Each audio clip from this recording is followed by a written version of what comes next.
Hi friends, సత్య beauty హోమ్కి స్వాగతం. ఈరోజు నేను చేయబోయేది ఎండ్రేలు పనుకుల పులుసు.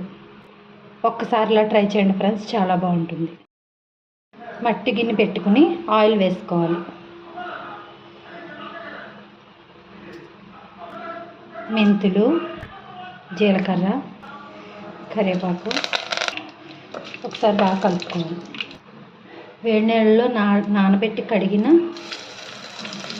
ఎండ్రేలు ఇవి బాగా వేగే వరకు కలుపుకోవాలి. పచ్చిమిరపకాయ చీలికలు 2.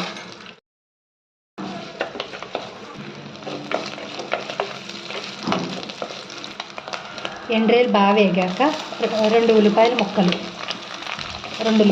వేసి బాగా కలుపుకోవాలి. 1 స్పూన్ రాళ్ళ ఉప్పు, చిటికెడు పసుపు అన్నీ వేసి బాగా కలిపి మూత పెట్టుకుంటే బాగుంటుంది. ఉల్లిపాయ ముక్కలు మగ్గుతాయి.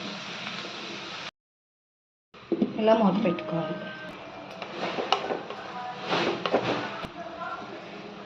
టమాటా ముక్కలు,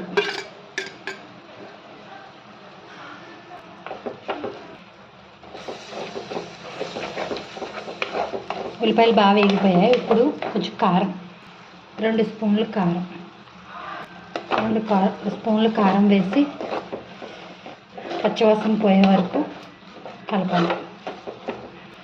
1 నిమిషం మూత పెట్టుకోవాలి.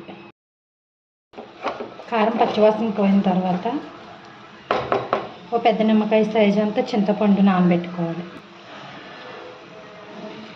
చింతపండు రసం వేసుకొని ఒకసారి బాగా కలుపుకోవాలి. కలిపి ఇది మరిగేంత వరకు మూత పెట్టుకోవాలి.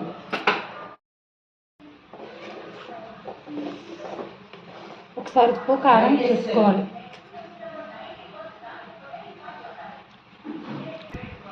చిన్న స్పూన్ జీలకర్ర, ధనియాల పొడి,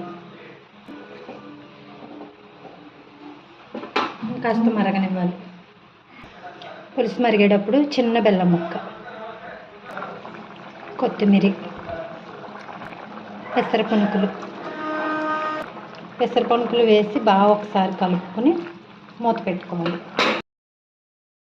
ఒకసారి బాగా ఇలా కలుపుకొని చిన్న మంట మీద పెట్టి మూత పెట్టుకోవాలి. పనుకుల పులుసు రెడీ. కొత్తిమీర వేసుకుందాం.